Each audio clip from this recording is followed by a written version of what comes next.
ओम शांति। आज 3 जुलाई 2026 के बाबा के अनमोल मधुर महावाक्य सुनेंगे।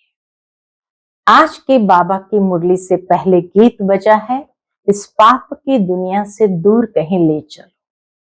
तो आज की बाबा की मुरली है, पाप की दुनिया और पुण्य की दुनिया में कितना अंतर है। पाप की दुनिया, बाबा कहते ये अक्षर भी कितना बुरा है, लेकिन आज सभी मनुष्य आत्माएं पाप की दुनिया में है और ये पाप के कारण ही नरकवासी बन गए हैं। पाप से आत्मा कितनी भारी हो गई है। तभी तो मनुष्य कोई मरता है तो कहते हैं स्वर्गवासी हुआ, क्योंकि वो है पुण्य आत्माओं की दुनिया। तो नरक से गया तो अच्छी बात है, इस पाप की दुनिया से पुण्य की दुनिया में गया ना। तो बाबा कहते हैं वास्तव में इस समय बाप की श्रीमत पर चलने से जितना हम पावन बनते जाएंगे तो उस पुण्य की दुनिया में चलेंगे। बाकी तो इस दुनिया में, पाप आत्माओं की दुनिया में कोई गति सदगति देने वाला नहीं है। जब तक परमात्मा बाप न आए, सतगुरु परमात्मा न आए, तब तक किसकी सदगति हो ही नहीं सकती। तो बाप आकर के इस समय हम सबकी सदगति करने के लिए श्रेष्ठ मत देते हैं। तो सुनते हैं आज के बाबा के अनमोल मधुर महावाक्य। ओम शांति। मीठे बच्चे, तुम इस ड्रामा के आदि मध्य अंत को जानते हो। तुम्हें बाप द्वारा ज्ञान का तीसरा नेत्र मिला है, इसलिए तुम हो आस्तिक। आज की मुरली से प्रश्न है, बाप का कौन सा टाइटल धर्म स्थापक को नहीं दे सकते? उत्तर है, बाबा है सतगुरु। ये सतगुरु का टाइटल किसी को नहीं मिल सकता। किसी भी धर्म स्थापक को गुरु नहीं कह सकते। क्यों? क्योंकि गुरु वह होता है जो दुख से छुड़ाए, सुख में ले जाए। धर्म स्थापन करने वालों के पीछे तो उनके धर्म की आत्माएं ऊपर से नीचे आती है, वह किसी को ले नहीं जाते हैं। बाप जब आते हैं तो सभी आत्माओं को घर ले जाते हैं, इसलिए वह सभी के सतगुरु है। आज की मुरली से पहले गीत बजा है, इस पाप की दुनिया से दूर कहीं ले चलो। ओम शांति। मीठे मीठे रूहानी बच्चों ने गीत की लाइन सुनी, यह है पाप की दुनिया।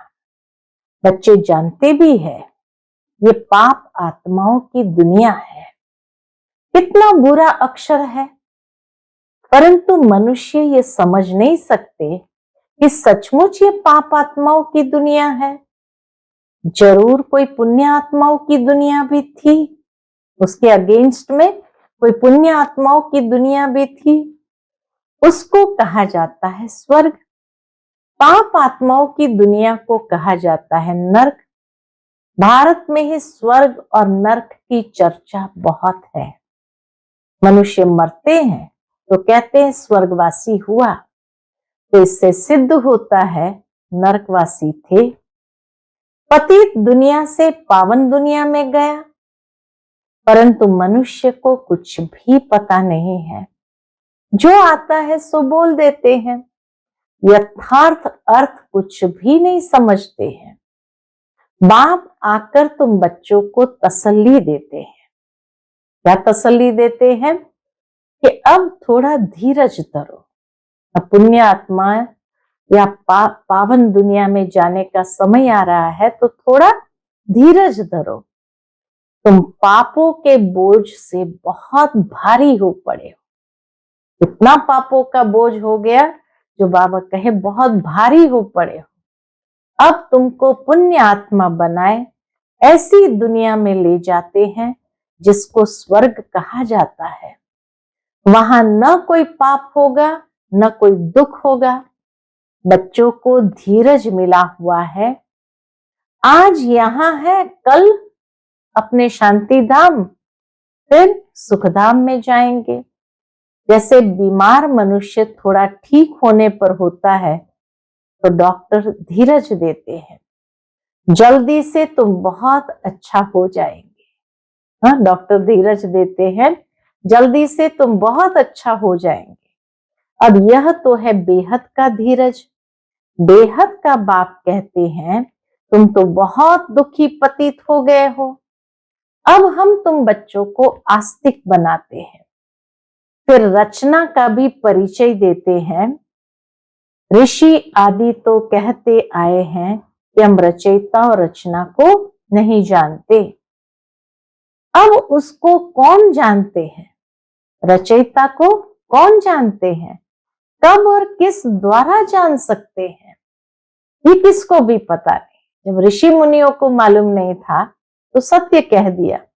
अब बाबा कहे किसके द्वारा मालूम पड़ेगा? कब और किसके द्वारा सुना जान सकेंगे? ये किसको भी पता नहीं है। ड्रामा के आदि मध्य अंत को कोई जानते ही नहीं है। बाप कहते मैं संगम युग पर आकर ड्रामा अनुसार तुम बच्चों को पहले पहले आस्तिक बनाता हूं, फिर तुमको रचना के आदि मध्यंत का राज सुनाता हूं, अर्थात तुम्हारा ज्ञान का तीसरा नेत्र खोलता हूं। तुमको रोशनी मिल गई है। आंखों की रोशनी चली जाती है तो क्या कहते हैं? मनुष्य अंधे हो जाते हैं। इस समय मनुष्य को ज्ञान का तीसरा नेत्र नहीं है। मनुष्य होकर उस बाप और रचना के आदि मध्यंत को नहीं जानते तो उनको क्या कहेंगे? बुद्धिहीन कहा जाता है। गीत में भी है, एक है अंधे की औलाद अंधे, दूसरे हैं सज्जे। दिखाते हैं महाभारत लड़ाई लगी थी और एक आदि सनातन देवी देवता धर्म की स्थापना हुई थी। गीता में कहा ना, यदा यदा हि धर्मस्य, अर्थात मैं आकर के अधर्म का नाश और सनातन धर्म की पुनः स्थापना करता हूं। तो बाप ने आत्माओं को आकर राजयोग सिखाया था। सतयुगी स्वराज्य देने के लिए राजयोग क्यों सिखाया था? सतयुगी स्वराज्य देने के लिए। आत्मा कहती है मैं राजा हूं, मैं बैरिस्टर हूं। तुम्हारी आत्मा अब जानती है हम विश्व का स्वराज्य पा रहे हैं। विश्व के रचयिता बाप द्वारा। वह किसका रचयिता है? नई दुनिया का। बाप नई सृष्टि रचते हैं, क्रिएटर भी है, तो उनमें सारा ज्ञान भी है। सारे वर्ल्ड की हिस्ट्री कोई एक भी नहीं जानते हैं कि वर्ल्ड की हिस्ट्री क्या है। इसको ज्ञान का तीसरा नेत्र नहीं है। सिवाय बाप के कोई तीसरा नेत्र दे नहीं सकता। वर्ल्ड की हिस्ट्री, ज्योग्राफी, मूल वतन, सूक्ष्म वतन, स्थूल वतन, ये सब तुम जानते हो। मूल वतन है आत्माओं की सृष्टि। सन्यासी कहते हैं हम ब्रह्म में लीन हो जाएंगे, वह ज्योति ज्योत समाएंगे।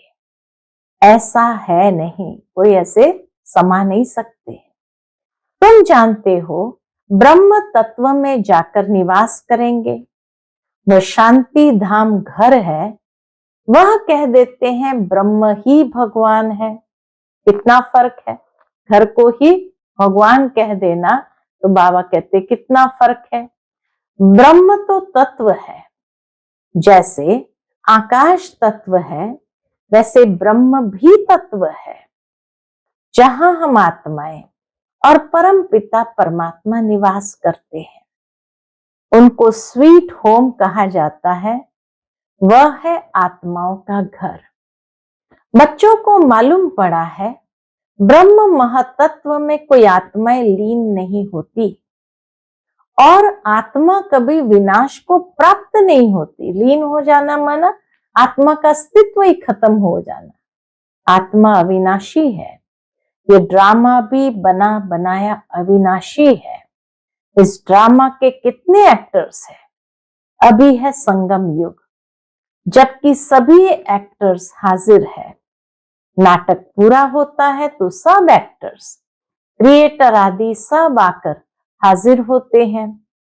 इस समय ये बेहद का ड्रामा भी पूरा होता है, फिर रिपीट होना है। उन हद के नाटकों में चेंज हो सकती है। बाबा कहते हैं हद के नाटक और बेहद के नाटक में क्या अंतर है? उन हद के नाटकों में चेंज हो सकती है, ड्रामा पुराना हो जाता। यह तो बेहद का ड्रामा अनादि अविनाशी है। बाप त्रिकालदर्शी त्रिनेत्री बनाते हैं। देवताएं कोई त्रिकालदर्शी नहीं होते, न शूद्र वर्ण वाले त्रिकालदर्शी होते हैं। त्रिकालदर्शी तो सिर्फ तुम ब्राह्मण वर्ण वाले हो। जब तक ब्राह्मण न बने तब तक तीसरा नेत्र ज्ञान का मिल न सके। तुम झाड़ के आदि मध्य अंत को, सभी धर्मों को भी जानते हो।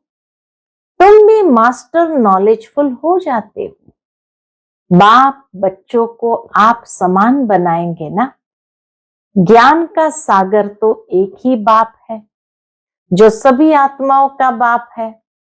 सभी बच्चों को आस्तिक बनाए त्रिकालदर्शी बनाते हैं। अब तुम बच्चों को सबको ये कहना है, क्या कहना है?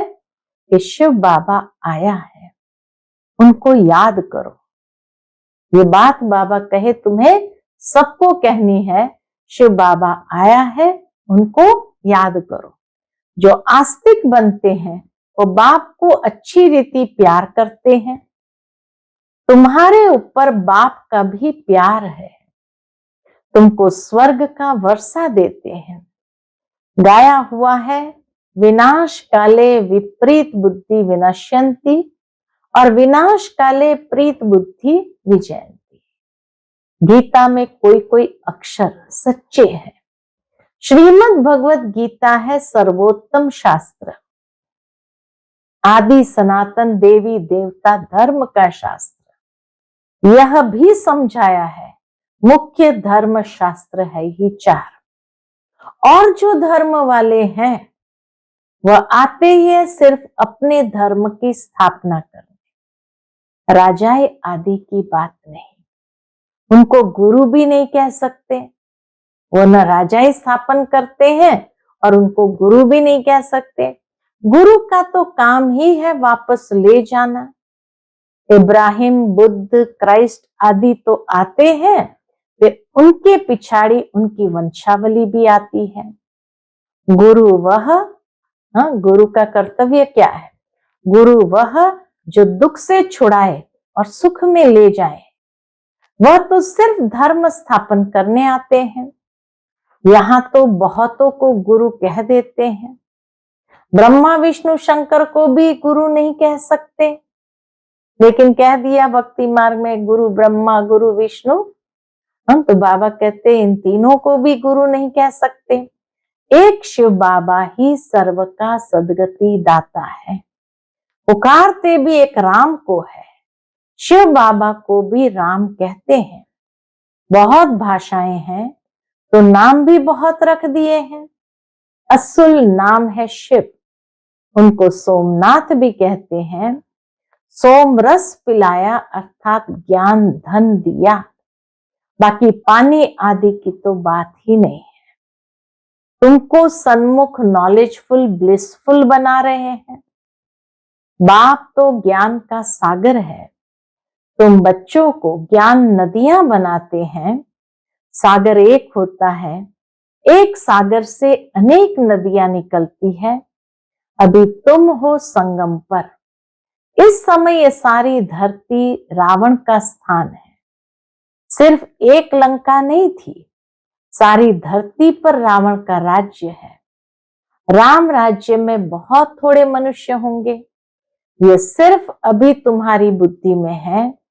बाबा ने समझाया है, मैं 3 धर्मों की स्थापना करता हूं। बाबा आकर के 3 धर्मों की स्थापना करते। कौन से? ब्राह्मण, देवता, क्षत्रिय। फिर वैश्य शूद्र वर्ण में और सभी आकर अपना अपना धर्म स्थापन करते हैं। अनेक धर्मों का विनाश भी कराते हैं। बाबा आते हैं तो अनेक धर्मों का विनाश भी कराते हैं। भारत में त्रिमूर्ति का चित्र भी बनाते हैं, परंतु उसमें शिव का चित्र गुम कर दिया है। शिव से ही सिद्ध होता है कि परम पिता परमात्मा शिव ब्रह्मा द्वारा स्थापना, विष्णु द्वारा पालना कराते हैं। इसलिए उनको करण करावन हार कहा जाता है। इतना ही नहीं, शिव को त्रिदेव भी कहते हैं, जिसने ये 3 देवों की रचना भी की। तो करण करावन हार भी कहा जाता है। खुद भी कर्म करते हैं, तुम बच्चों को भी सिखलाते हैं। कर्म अकर्म विकर्म की गति भी समझाते हैं। रावण राज्य में तुम जो कर्म करते हो वह विकर्म बन जाता है, और सतयुग में जो कर्म करते हो वह अकर्म हो जाता है। यहाँ विकर्म ही होता है क्योंकि रावण का राज्य है। सतयुग में 5 विकार होते ही नहीं। एक एक बात समझने की है। कर्म की गुह्य गति की भी एक एक बात समझने की है और सेकंड में समझाई जाती है। ओम का अर्थ वो लोग तो बहुत विस्तार से समझाते हैं। बाप कहते ओम माना अहम आत्मा और यह मेरा शरीर। कितना सहज है। और तुम समझते हो हम सुख धाम में जा रहे हैं। श्री कृष्ण के मंदिर को सुखधाम कहते हैं। है भी कृष्णपुरी। माताएं कृष्णपुरी में जाने के लिए बहुत मेहनत करती है। तुम अभी भक्ति नहीं करते हो, तुमको ज्ञान मिला है और कोई मनुष्य मात्र में यह ज्ञान नहीं है। मैं तुमको पावन बनाकर जाता हूं, फिर पतित कौन बनाते हैं ये कोई बता न सके। हाँ, कैसे आत्मा पतित बनती है, फिर कौन पावन बनाते हैं ये कोई नहीं बता सकते हैं। सब मेल अथवा फीमेल भक्तियां हैं, सीताएं हैं। सबकी सदगति करने वाला बाप है। सब इस समय कहाँ है? रावण की जेल में है। ये है ही दुख धाम। बाप तुमको सुखधाम का मालिक बनाते हैं। ऐसे बाप को 5000 वर्ष बाद सिर्फ तुम देखते हो। कितने भाग्य की बात है कि ऐसे बाप को जो दुख धाम से सुखधाम का मालिक बनाते, ऐसे बाप को 5000 वर्ष बाद सिर्फ तुम देखते हो। लक्ष्मी नारायण की आत्मा को अब नॉलेज है। हम छोटेपन में यह यानी कृष्ण है, फिर बड़े बनेंगे, ऐसे शरीर छोड़ेंगे, फिर दूसरा लेंगे, और कोई को ये नॉलेज नहीं है। तो बाप कहते हैं तुम सब कौन हो? तुम सब पार्वतियां हो। शिव बाबा तुमको अमर कथा सुना रहे हैं। इसलिए अमर बनाने के लिए, अमर लोक में ले जाने के लिए। यह मृत्यु लोक है। तुम सब पार्वतियां अमरनाथ द्वारा अमर कथा सुन रही हो। तुम सच सच बनते हो। सिर्फ बाप को याद करने से तुम्हारी आत्मा अमर बनती है। जहां दुख की बात नहीं होती, जैसे सर्प एक खाल छोड़ दूसरी लेते हैं, ये सब मिसाल यहाँ के हैं। ब्रह्मरी का मिसाल भी यहाँ का है। तुम ब्राह्मण क्या करते हो? विकारी कीड़ों को बदल देवता बनाते हो। मनुष्य की ही बात है। ब्रह्मरी का तो ये एक दृष्टांत है। तुम ब्राह्मण बच्चे अभी बाप द्वारा क्या कर रहे हैं? अमर कथा सुन रहे हो। औरों को बैठ ज्ञान की भू भू करते हो, जिससे क्या होगा? वह भी मनुष्य से देवता, स्वर्ग की परी बन जाएंगे। ब्राह्मण ब्रह्मरी है जो औरों को बैठ ज्ञान की भू भू करते, जिससे मनुष्य से देवता या स्वर्ग की परी बन जाएंगे। बाकी ऐसे नहीं कि मानसरोवर में डुबकी लगाने से कोई परी बन जाएंगे। ये सब है झूठ। तुम झूठ ही सुनते आए हो। अब बाप ट्रुथ सुनाते हैं। अब बाप कहते हैं अपने को आत्मा समझो। तुम समझते हो निराकार परमपिता परमात्मा इस मुख द्वारा सुना रहे हैं, हम इन कानों द्वारा सुन रहे हैं। आत्म अभिमानी बनना है। फिर परमात्मा भी रियलाइज कराते हैं। आत्म अभिमानी बनना है, फिर परमात्मा भी रियलाइज कराते हैं मैं कौन हूं। दूसरा कोई आत्म अभिमानी बना ना सके सिवाय बाप के, और कोई कह ना सके कि तुम आत्म अभिमानी बनो। शिव जयंती भी मनाते हैं, परंतु उनकी जयंती कैसे है ये नहीं जानते। बाप ही खुद आकर समझाते हैं। मैं साधारण बूढ़े तन में प्रवेश करता हूं, नहीं तो ब्रह्मा आएगा कहां से। पति तन ही चाहिए। सूक्ष्म वतनवासी ब्रह्मा में विराजमान होकर तो ब्राह्मण नहीं रचेंगे। कहते हैं मैं पतित शरीर पतित दुनिया में आता हूं। ऊंचे ते ऊंचा बाप कहते मैं पतित शरीर पतित दुनिया में आता हूं। गाया हुआ है ब्रह्मा द्वारा स्थापना। फिर जिसकी स्थापना करते हैं, जो यह ज्ञान पाते हैं, वह देवता बन जाते हैं। मनुष्य ब्रह्मा का चित्र देखकर मूंझ जाते हैं। कहते हैं ये तो दादा का चित्र है। प्रजापिता ब्रह्मा तो जरूर यहां होगा। सूक्ष्म वतन में कैसे प्रजा रचेंगे। प्रजापिता के बच्चे हजारों ब्रह्मा कुमार कुमारियां हैं। झूठ थोड़ी होगा। इतने हजारों ब्रह्मा कुमार कुमारियां हैं तो झूठ थोड़ी होगा। हम शिव बाबा द्वारा वर्षा पा रहे हैं। तुम बच्चों को समझाया है वह अव्यक्त ब्रह्मा है। प्रजापिता तो साकार में चाहिए। ये पतित ही तो पावन बनते हैं। तत्वम पतित ही पावन बनते हैं। वैसे बाबा कहे तत्वम जैसे मैं बना वैसे तुम भी बनते हो। अच्छा, मीठे मीठे सिकिलदे बच्चों प्रति माता पिता बाप दादा का याद प्यार और गुड मॉर्निंग। रूहानी बाप की रूहानी बच्चों को नमस्ते। हम सब रूहानी बच्चों की रूहानी माता पिता बाप दादा को याद प्यार गुड मॉर्निंग और नमस्ते नमस्ते। शुक्रिया बाबा, शुक्रिया। आज की मुरली से धारणा के लिए मुख्य सार है। पहली पॉइंट, आत्म अभिमानी बनकर इन कानों द्वारा अमर कथा सुननी है। ज्ञान की भू भू कर आप समान बनाने की सेवा में रहना है। दूसरी पॉइंट, बाप समान नॉलेजफुल ब्लिसफुल बनना है। सोम रस पीना और पिलाना है। आज का बाप दादा का मधुर वरदान हम बच्चों के प्रति है। माया के विघ्नों को खेल के समान अनुभव करने वाले मास्टर विश्व निर्माता भव। माया के विघ्नों को खेल के समान अनुभव करने वाले मास्टर विश्व निर्माता भव। जैसे कोई बुजुर्ग के आगे छोटे बच्चे अपने बचपन के अलबेलेपन के कारण कुछ भी बोल दे, कोई ऐसा कर्तव्य भी कर ले, तो बुजुर्ग लोग समझते हैं ये निर्दोष अनजान छोटे बच्चे हैं। कोई असर नहीं होता, उनका कहा हुआ कोई असर नहीं होता है।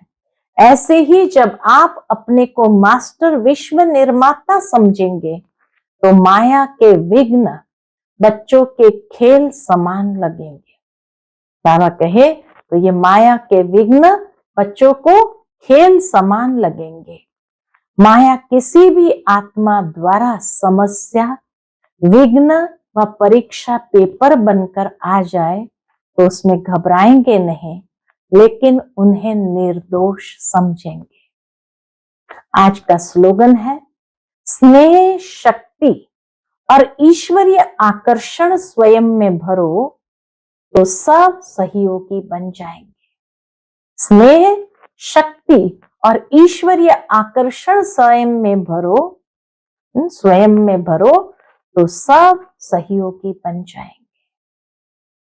आज का अव्यक्त इशारा है, ज्वालामुखी स्थिति में रह शक्तिशाली याद का अनुभव करो। उसके अंतर्गत बाबा कहते, अभी ज्वालामुखी बन आसुरी संस्कार, आसुरी स्वभाव सब कुछ भस्म करो। जैसे देवियों के यादगार में दिखाते हैं कि ज्वाला से असुरों का संहार किया। असुर कोई व्यक्ति नहीं, लेकिन आसुरी शक्तियों को खत्म किया। ये अभी आपकी ज्वाला स्वरूप स्थिति का यादगार है।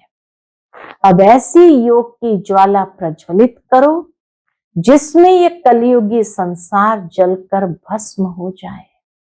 जिसमें ये कलियुगी संसार जलकर भस्म हो जाए। अच्छा, ओम शांति।